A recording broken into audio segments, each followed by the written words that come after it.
What's up, everybody, and welcome to Charge Sports, the official podcast of the Oklahoma City Chargers, where we cover professional sports, esports, and youth sports. My name is Bobby Robinson. Today, I'm with my co-host, Connor Anderton, who was here last episode. We have some stuff to talk about. How you been today, Connor, and how's your week? Good, man. Happy end of February, and just got back from Indianapolis, Indiana for NBA All-Star 2024. What's going on, man? You just went back from the All-Star, and I'm going to ask you, because that is one of the topics this week. How was the weather? Was it cold? Did you have to dress warm? Was it decent? Because I know this is the first time a big event like this has dropped off in the city. So was it a buzz? So they played in two different venues. They played in Gainbridge Arena, which is the official Indiana Pacers, the home team for the Indiana Arena, and they played Lucas Oil, which is where the football team, the Detroit Lions, play. It was cold. It's about 20-ish degrees. I will say this. I wish they would put all-star events in warmer cities. Hey, so NBA, you're listening to this, please don't. I don't want to go back to I don't want to go to Minnesota. I don't want to go to Chicago. I don't want to go to Detroit. Can we avoid the central part of the United States? Can we go to, like, the East Coast? Because I know next year we're going back to the West Coast. We're going to San Fran next year. But cold, kind of miserable, but we're back. Okay. Well, one of the biggest things I wanted to discuss was, how did you feel about this year's dunk contest?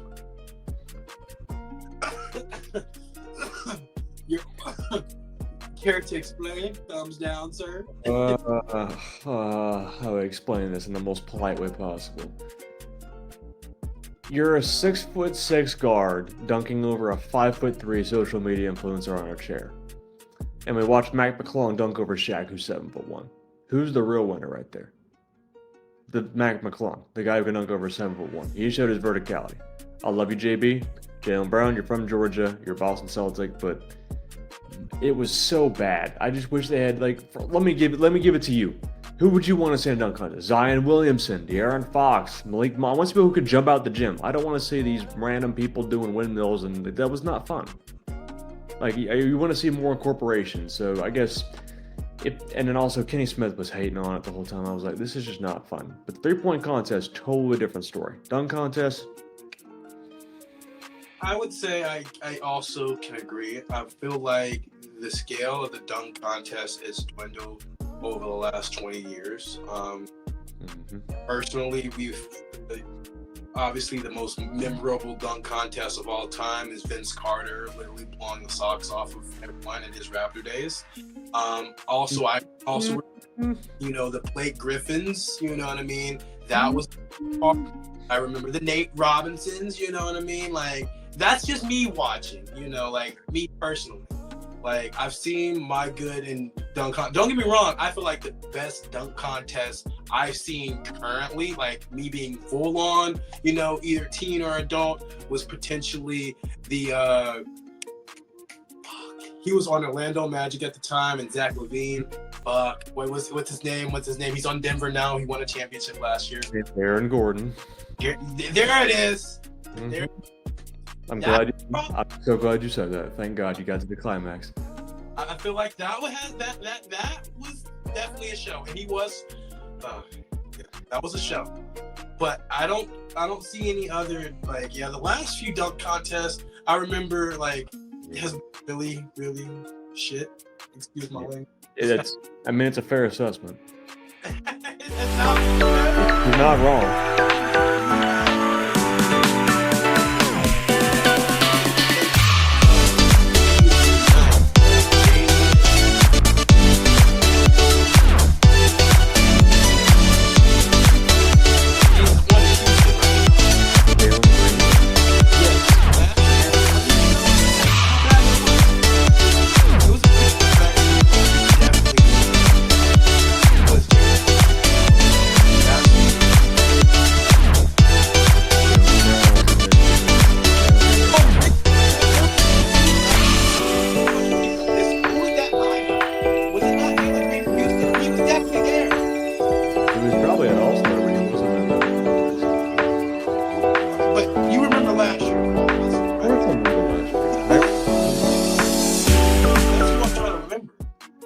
Obi Toppin is Jacob's brother, the guy from the Knicks this year. Okay. That's a good question. Who was the last year? Wasn't that place? I was there too. I'm blanking. That's what I'm saying. Like, I've watched it. Okay, you keep talking. I'm gonna look this up. we're gonna move on. Like, you mentioned the 3-point contest. Now you mentioned. How did you feel with the WNBA and NBA collaborating with Sabrina Ionescu and Steph Curry? Oh, I loved it. Like when I've been a Sabrina Ionescu friend since she went over to. Great. When I played 2K, I played with Liberty. You know what I mean, for my WNBA career. So I am very aware of that New York team, and she can shoot. I'm telling you right now, someone who the logistical part of it, that girl's a baller. Yeah, she can shoot. She can shoot, and she gave Steph Curry every bit of trouble he needed. And I was like, this is what we need. We need some flavor, because shooting 3-pointers gets boring after a while. She called him out, and she kept toe-to-toe with him for quite a bit of time. Like, okay, this is getting serious. As you remember, the funniest one of all time is when Kevin Hart went against Draymond Green and damn near beat him. And I was laughing my absolute ass off because Kevin Hart has no jump shot. Draymond Green can't make a 3 to save his life, and this man was tied toe-to-toe with him until the last shot. That had me tweaking. Okay, so quick backtrack. So 2023 dunk contest, the final 4 were Jericho Sims from the Knicks, was Mac McClung, who's in the G League still, Kenyon Martin, the guy who's now in the Clippers, the jump out the gym guy, who was also Jalen Green's teammate when they were playing AAU together, and then Trey Murphy from the Pelicans. So what's the moral of the story? 3 tall dudes, 1 short guy. This year, same thing. 3 tall dudes, 1 short guy. But yeah, no, it was a great all-star. The court was super cool. They were showing us the LEDs in the courts. Like, this was thought out thoroughly. I'm going to ask you this. I don't know if you watched the beginning of the intros of the All-Star game. How did you think about the intros? So when they go east to west and they show the little video displays, how was that? It was pretty decent. I liked it. So that was brand new this year. I was hoping when you were watching this podcast, they put together these giant video displays that felt like you could touch them. One of the coolest experiences I've ever seen them, and they pop up and the flames going out the side when Tyrese Halliburton gets his name announced because he's the home player. But next year we'll be in San Francisco, so much warmer. But if you could give this entire NBA All-Star weekend a grade, give it like a letter grade, like you're in school, what would you give it? E. Wow. You can't sprinkle you can't sprinkle icing on shit. Oh my gosh. Brutal for. I say this because of the fact that in the dunk contest you had the battle of the mids. Okay. You had your flavor in the 3-point contest. Okay. The Rising Star Challenge is never interesting at all. I would agree with that too. Then you have the Skills Challenge, and it's not always interesting at all. And then you have the All-Star Game where no one plays defense. And now in this era, no one really plays defense. So it's just like you get a score like 186 to fucking 211. I'm sorry, even back in the day, you got some competitiveness. You remember the game, the All-Star Game, and I'm going to mention it, where fucking Shaq got quadruple teamed and he dropped 8 points?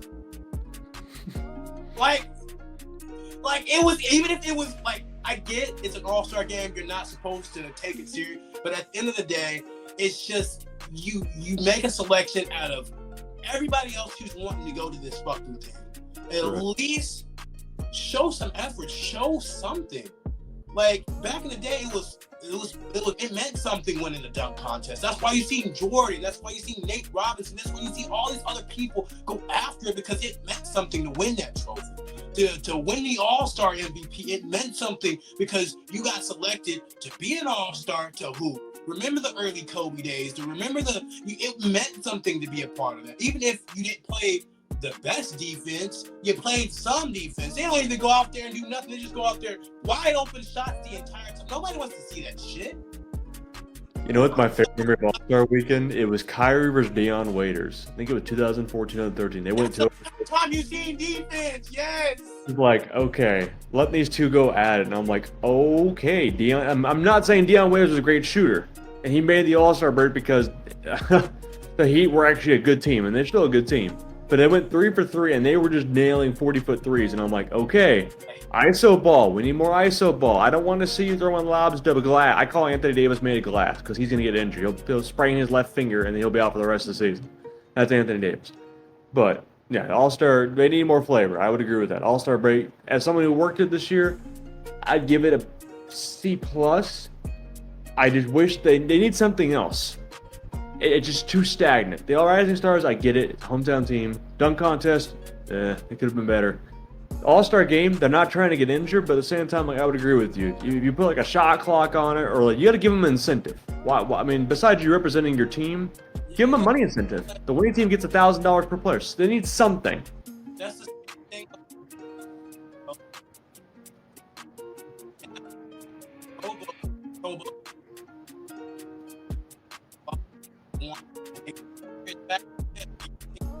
Yes, you still see big scores, but a good example, like there was a time where it was I think it was 2008, 2004 All-Star Hobo game where you seen like Chad Ochocinco start dancing, and then you seen the Norse start dancing. You know what I mean? They was still beating each other's ass, but it was just like they was making it fun and enjoyable. It was fun to compete against other talent, go head to head during one game. Like, I'm not saying push it all the way to the limit to where y'all are injuring each other, where y'all can't go back to your home team, but make it competitive, because at the end of the day, nobody wants to see an overhyped star shoot 40 fucking shots in All-Star. Huh. We see that enough when you're on a fucking team. Right. You know what I'm saying? That's the bottom line to it. Like, that's why I give it a D, because of the fact that it's the same shit. Like magical story of two random dunkers showcasing good dunks. That's the only time I don't even pop into the All-Star game. I don't care about All-Star week. Right. And then now that it's fan voted, people don't earn All-Stars anymore, so you don't get the best, like people who are frogs throughout the year. You know, and like it's just like, what's the point? Right.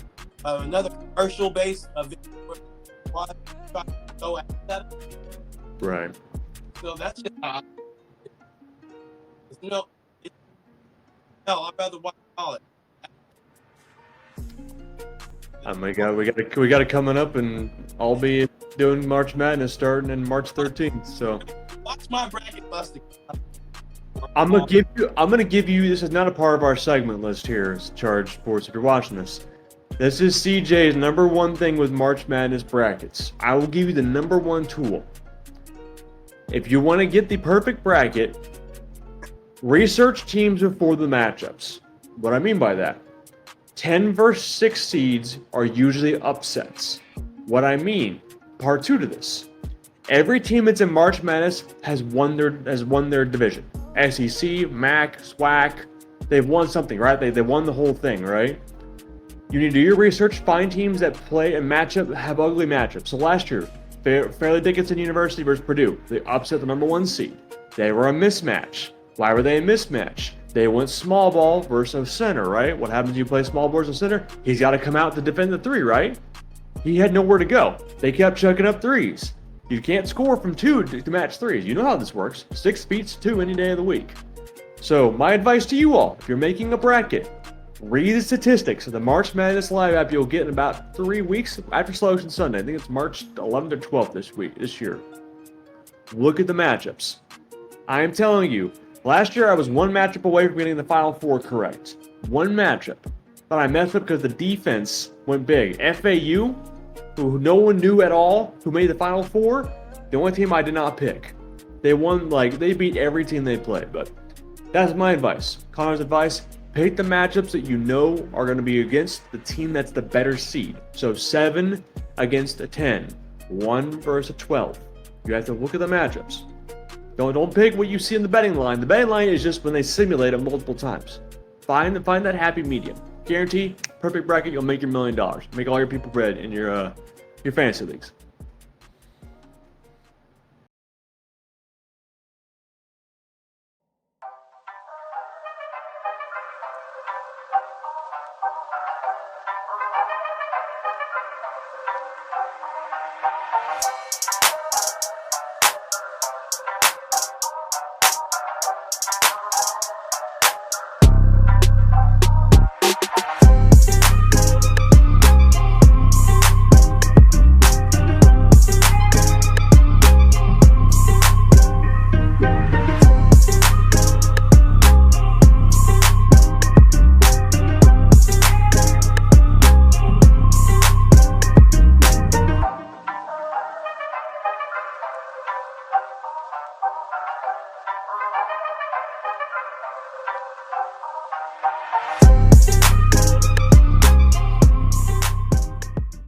Posture check.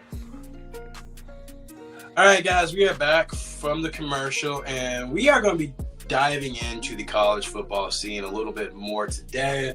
And this topic today is going to be a little bit different. I'm going to dish out my 5 top quarterbacks coming into this year's 2025 draft, and Connor here is going to pick out his top 5. Now, you already see he's heard my list already, so that's why he's shaking his head over there. So I'm going to go ahead and give you guys my top 5 list and do not judge, all right? So I obviously, at the number 1 of this list, without a doubt, we spoke about him last week. I'm going to speak about him again. Shedeur Sanders is definitely my number 1 quarterback coming into this year.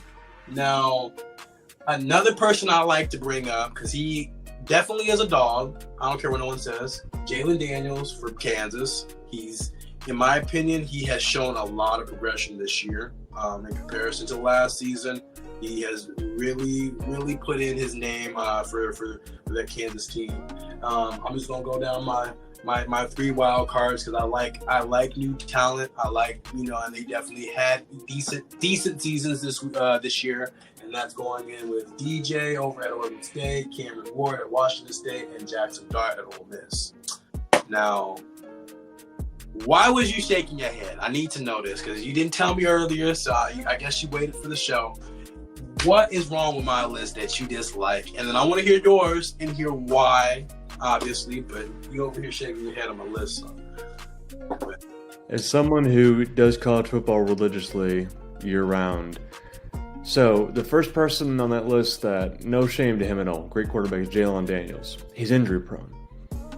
And last year when he was not playing, Kansas was like 2-5.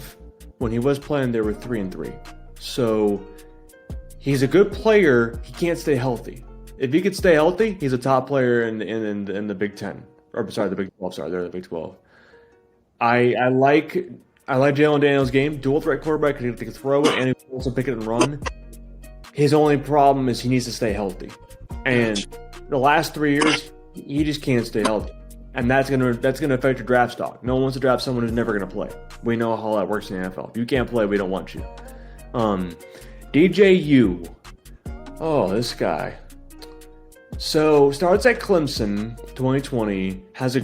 He throws for like 800 yards during the COVID year at Notre Dame, right? They go on the road, they beat Notre Dame, right? One of the best teams in America, right? He goes to Oregon State, they take a little bit of a dip off. I'm not saying he's a bad quarterback. The Pac-12 competition is nowhere near the ACC. They're like 4th best. He's going back to the ACC. I think he's a super senior, which is his 6th full year of college, if I remember right. So 2019. He was in the same class as Bryce Young, to kind of give you an idea in your head. So I think he's going to a good situation at Florida State. He's going to start right away. The Noles, they're going to be really good this year. That's just a moral story. I don't know how he's going to perform against ACC competition. He's kind of been 1 year removed. He's coming back into it. How does he adapt? I don't know. And the only other quarterback I don't quite agree with, but I think he's also another good quarterback, is Cameron Ward, who's at the University of Miami right now.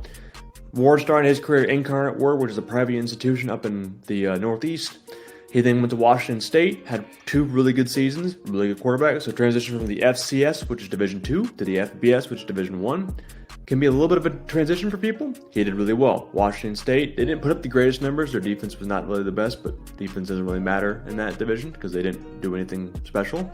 He goes to Miami. Miami, the pressure's on him now this year. Like, because Miami wants to win it all. As me and you know, like Colorado, pressure's on to win it all. If you don't win it all, you don't win games, everything's wrong, right? It starts to implode. Coaches get fired. People are getting let go. Things start to go haywire.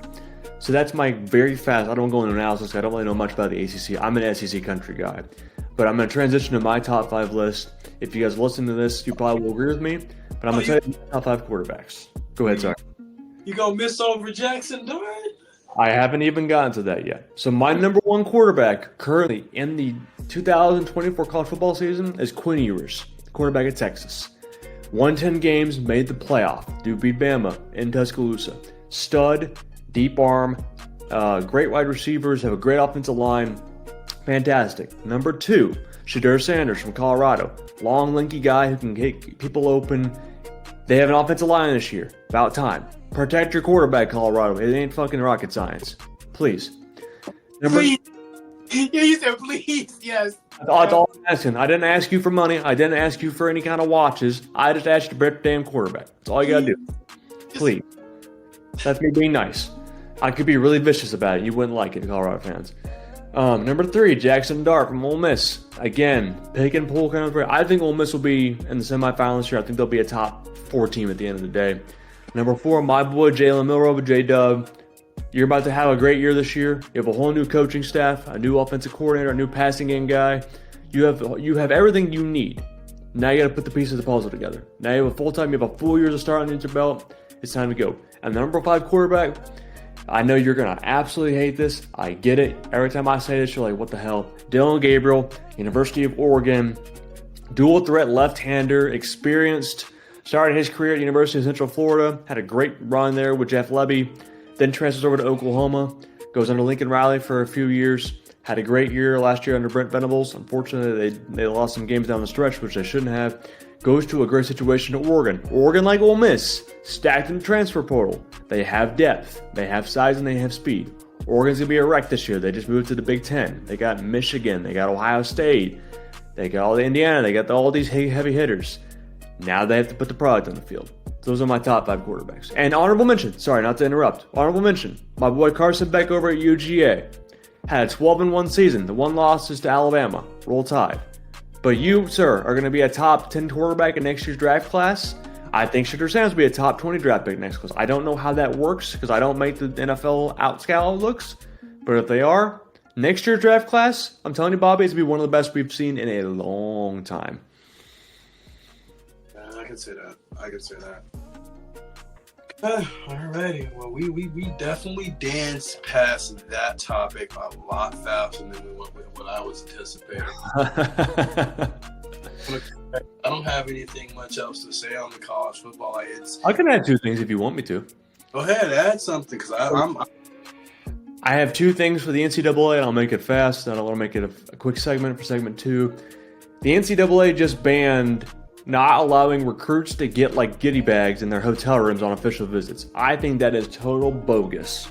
I think if you have a kid one day, Bobby, and they're getting recruited for college football and you're on official visit, don't you want your child to be spoiled with gifts? Don't you want to see the university wants them, right? No matter where you decide to go. If your child wants to go on an official visit, meaning they're paying for your flight and for your hotel and for all the accommodations, right? Let them pamper up the hotel room. Let them make them feel at home. You want these kids to commit to your university, right? You want them to represent your brand. So by the NCAA banning that, I'm really mad at the NCAA because they've just monopolized this entire organization, and it makes me realize that it's a different college. It's a different era, man.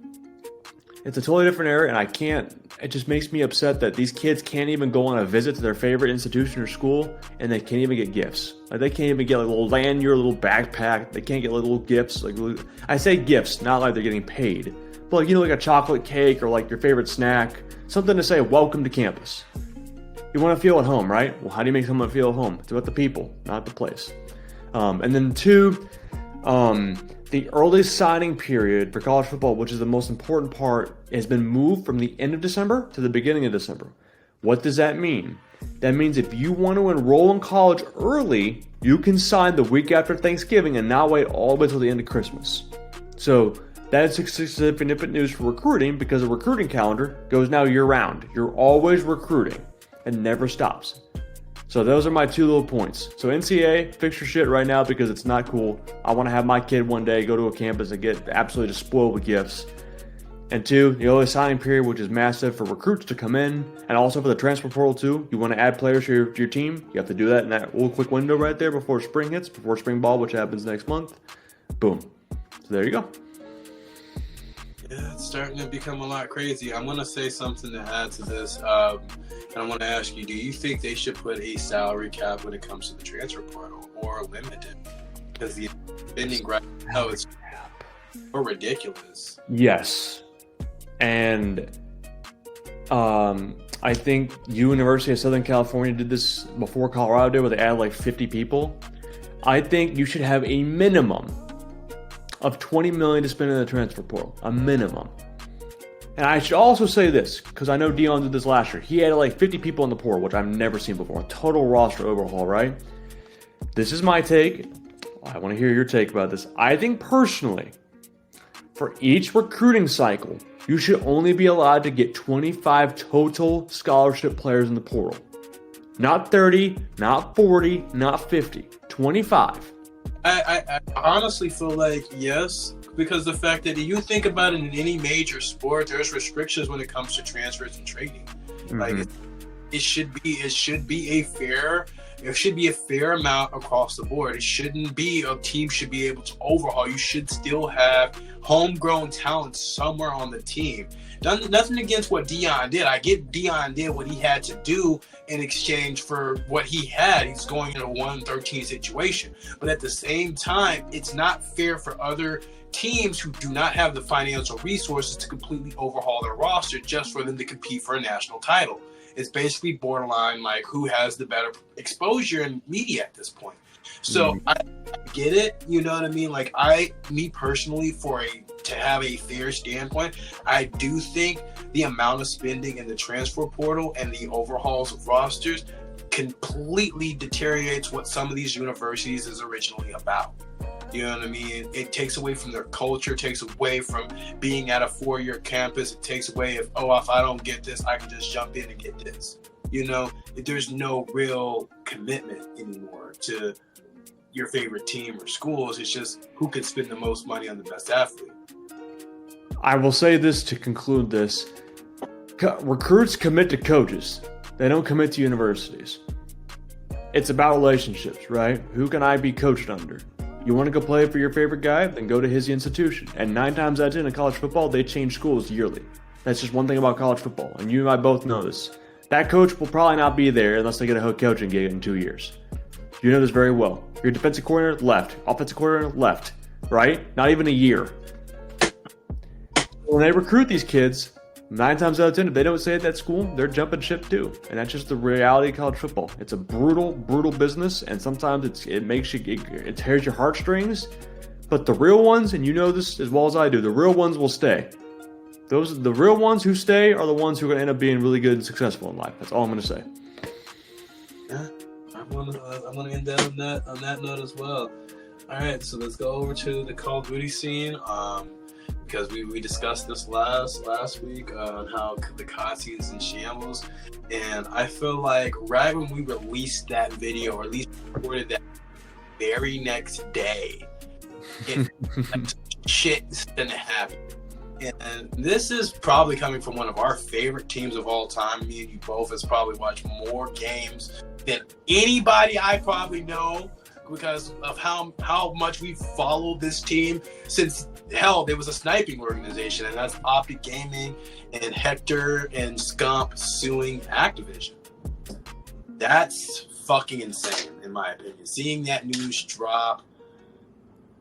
First and foremost, I'm going to say this. I'm surprised it took this long for someone to do it, but I'm fucking shocked that this is the biggest team in the league that did it.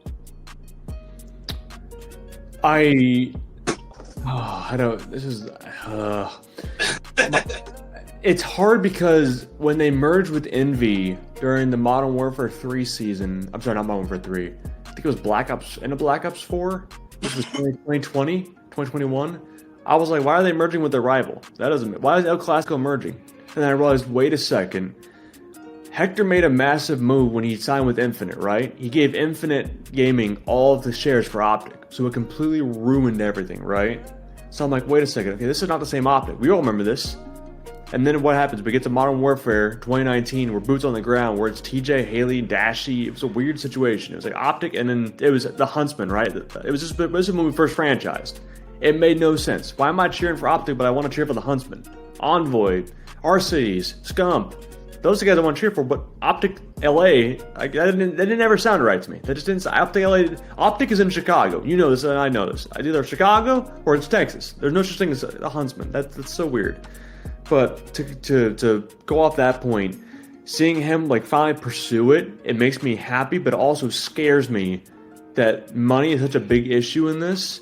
And he alleged in the lawsuit that the other franchises on Call of Duty scene were like into this whole scam. Like they were into like this entire idea of like get rid of Optic, get rid of Optic, get rid of Optic. I'm like, no, Optic is the biggest brand in COD. If there's no Optic, you're not watching.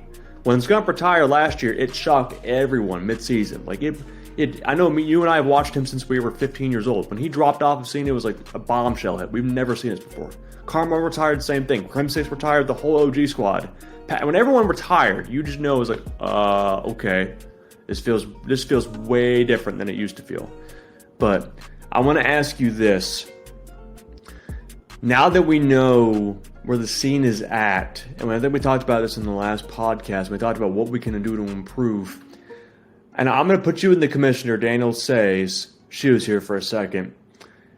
Do you think adding another CDL team at the end of this season would be good for competitive Call of Duty? No. I don't think as stated right now, I feel, and this is why, and I stand with their lawsuit, because the fact that I honestly feel like the way the COD scene is, it's very monopolizing, especially like being an organization owner myself, you organization owner yourself in the esports space, and looking to try to expand it into COD, it's demoralizing for us as new org owners coming into it, or even someone who's interested in COD and wants to invest into the scene, into it, when there's a buy-in fee of $17 million or $13 million, $14 million. Right. Nobody, unless you are a multi-billion-dollar company, I'm not even going to say billion-dollar, multi-million-dollar company, has that on the hand to be able to buy into some esport league that's not even generating the revenue to regenerate that back. That's where the biggest kicker is that you are not receiving that back. You're not allowing these teams to host anything at the massive venues you're requiring them to have. You're not allowing each team to have a host or a LAN event to where they can be able to generate money coming from their own LAN. Then on top of that, you have heavy restrictions on how players do content, because apparently, based on the lawsuit, they're not allowed to do anything that's not league related. So it's just like you cut 90% of the revenue on top of that, to where now if they're not promoting the COD League, they can't do very little of content, which makes a whole lot of sense on why we've seen a lot of our favorite content creators, or you remember back in the CWL age, we've seen everybody doing content. Then all of a sudden this franchise and shit is, and everyone just doesn't do it anymore. So it's just like, me personally, like, I don't think adding another team helps the situation. What, you're putting another fee? You're just feeding your own pockets at this point. We know the fee of getting into it. You adding another team is another $15 million someone has to buy in, and then having to fit a whole new stadium and all this other shit for what? Them to potentially lose the league and they're in financial debt? Right. So I will say this. What made me mad is when Activision decided to take down Scump's stream. You remember watching that during the Major. I think it was Major 1 or Major 2. Activision literally strikes his content for copyright mid-stream. But they gave him permission to stream the entire event. So when Scump a content creator is averaging more viewers than the actual CDL itself, that tells you anything you need to know about the CDL right now. Sorry. It's a disaster. It's been a disaster. You and I both know this. This is not like they should have. You mentioned this last week, and I totally agree. They should go back to the CWL and the Black Ops 3 days when it's Luminosity, it's Optic, it's all these brands. Full play when it was in Challenger scene, when the Challenger scene had the opportunity of competing against the pros. Yep. When you was able, when fucking passes to get into the league was reasonable. Mm-hmm. Yes, even the CWL passes to getting into the league was like 4,000 or 5,000, maybe 6,000. That's fucking reasonable in comparison to the bullshit they have right now, bro. Like, it was so easy. The likes of Mutiny, you've seen the likes of fucking Lethal Gaming, you've seen the likes of so many different teams have fucking league CWL passes because at the time you could be able to financially invest and get one. Right now, nobody has the pocket money to spend $15 million on something that they can't think of $15 million can double. And they can't promote. Like, no one's promoting. Like, you remember, like, if you qualified in the CWL, you were solid. $1 million for a league spot with a league that doesn't even generate $15 million in 1 year. That's embarrassing. That's so embarrassing. You know what I'm saying? Like, you understand the mind blowing of that, bro? Like, it's like we're doing the challenger scene, right? But to your point, like, make it like it used to be. Like, I want to see new talent, but I want to see new teams. That's how you get talent. This challenger scene, you can promote people, but that's not the same way. Like, go to LAN. Me and you remember this like it's the back of our palms. Go to LAN, make it to pool play, get out of the original bracket play. For those of you who do not know, you play like 5 or 6. Make it to pools. Make it to pools. It's like Infinite Warfare all over again. Make it to pool. It's 5 games. And if you make it to pool play, you're solid, right? You were there. And we all remember this. Remember Panda Gaming. Panda Gaming is a perfect example. Infinite Warfare, Panda Gaming, right? Fastball, all of them. That entire team, right? They won 5 games. They were 1 gunfight away from qualifying for champs. It was Formal versus Fastball with the BAL versus the ASM1. Formal does, this is when we had the jetpacks. He just jump shots a guy and gets a kill. It was 6-5. I remember this in S&D. I don't remember the map. I think it was a solar map. But the moral of the story, if that's how it was nowadays, you'd see more talent, right? You want to see that. I want to see the underdog make it. I want to see the OKC Chargers make it to the Pro League. That would be sick. I want to see one of my players get bought out. That would be fantastic. That's great resume building for us.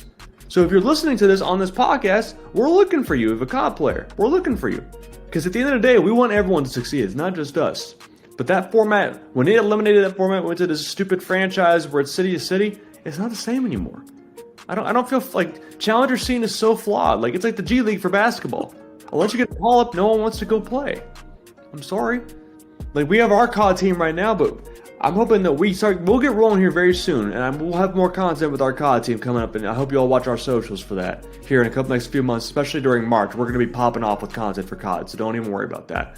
But to conclude, to CDL, get your shit straight. Settle the thing with Hector and Hecz and Optic Gaming. Settle the lawsuit because you need to settle it, and you know you're guilty.